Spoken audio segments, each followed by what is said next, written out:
যদি ওরা বেশি বাড়াবাড়ি করে, বিএনপি যদি বেশি বাড়াবাড়ি করে, বেশি বাড়াবাড়ি করলে আবার জেলে পাঠিয়ে দেবো, কোনো চিন্তা নেই। ফেরাউনের গোষ্ঠীরা সবসময় জেলের ভয়, ঠিক কিনা? কিন্তু মুসারা জেল ভয় পায় না। জেল মুসলমানদের পায়ের জুতা, ফাঁসির মঞ্চ মুসলমানদের গলার জুতার ফিতার মতো, ফাঁসির মঞ্চের গলার দড়ি মুসলমানদের ফুলের মালার মতো। এগুলিকে মুসলমানেরা পরোয়া কোনদিন করে নাই।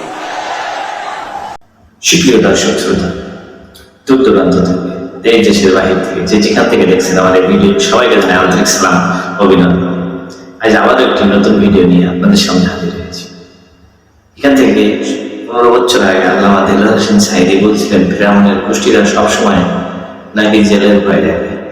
মুসা আলাইহিস সালামের সেই কাহিনী থেকে, তারপরে আপনার ইউসুফ আলাইহিস সালামের কাহিনী থেকে এই ঘটনাটি নিয়ে বর্ণনা করছিলেন। আমাদের প্রধানমন্ত্রী বেগম শেখ হাসিনা তিনি বলছিলেন যে বেশি বাড়াবাড়ি করলে বিএনপির নাকি জেলে ভরে দেবে। সেই কথার ভিত্তিতে আল্লামা দেলোয়ার হোসেন সাঈদী কি বলছেন, চলুন আমরা দেরি না করে মূল ভিডিওটি দেখি যে আসলে আল্লামা দেলোয়ার হোসেন সাঈদী তিনি কি বক্তব্য রাখছেন। ওই যে লাঠি সোটা নিয়ে এসে ভাবসাব দেখানো, আর যদি একটা মানুষের গায়ে হাত দেয় আমরা ছাড়বো না। মানে যেমন কুকুর তেমন মুগুর না হলে সোজা হয় না। ফেরাউনের গোষ্ঠীরা সবসময় জেলের ভয়, ঠিক কিনা? কিন্তু মুসারা জেল ভয় পায় না। জেল মুসলমানদের পায়ের জুতা, ফাঁসির মঞ্চ মুসলমানদের গলার জুতার ফিতার মতো, ফাঁসির মঞ্চের গলার দড়ি মুসলমানদের ফুলের মালার মতো। এগুলিকে মুসলমানেরা পরোয়া কোনদিন করে নাই। হযরতে মুসা আলাইহিস সালাম বলছেন, বেটা আমারে তুমি ভয় দেখাও জেলে, তুমি আমারে চেনো নাই।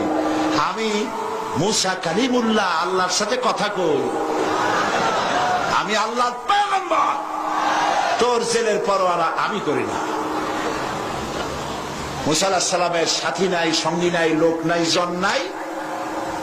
মুসা আলাইহিস সালাম বসে আছেন, আল্লাহ প্রশ্ন করছেন, ওয়ামা তিলকা বিয়ামিনিকা ইয়া মুসা। মুসা আলাইহিস সালামের কথা আল্লাহ কোরআন শরীফে যে কত জায়গায় বলছেন, সুবহানাল্লাহ।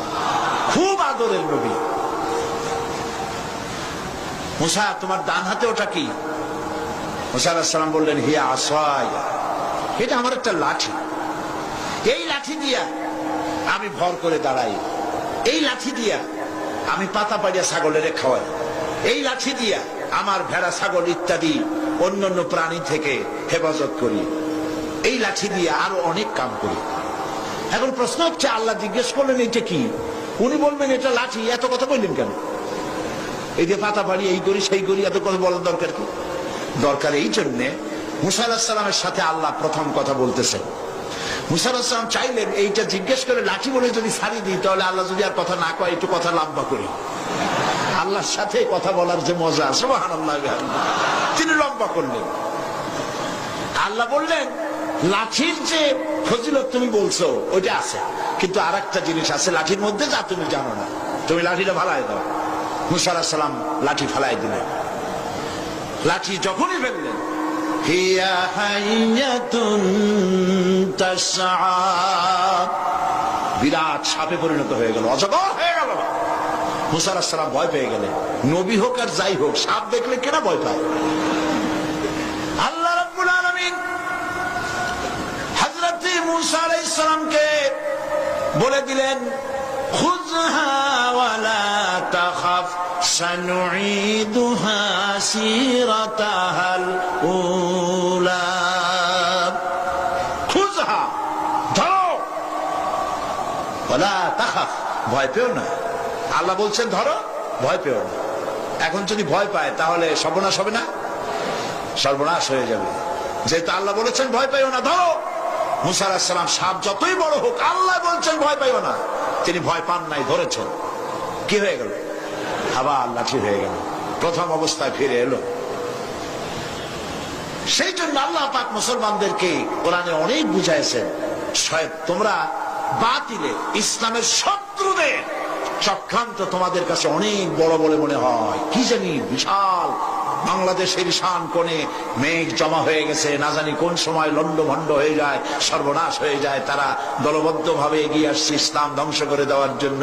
আল্লাহ কয় না, কিছুই না, ইন্না কায়দাশ শায়তানে কানা দাঈফা। শয়তানের চক্রান্ত আসলে দুর্বল। আল্লাহ বলছেন ওগুলো শয়তান, যারা ইসলামের বিরোধিতা করে এগুলো কি? আল্লাহ বলে শয়তানদের চক্রান্ত দুর্বল। বাড়িওয়ালার শক্তি বেশি না চোরের শক্তি বেশি?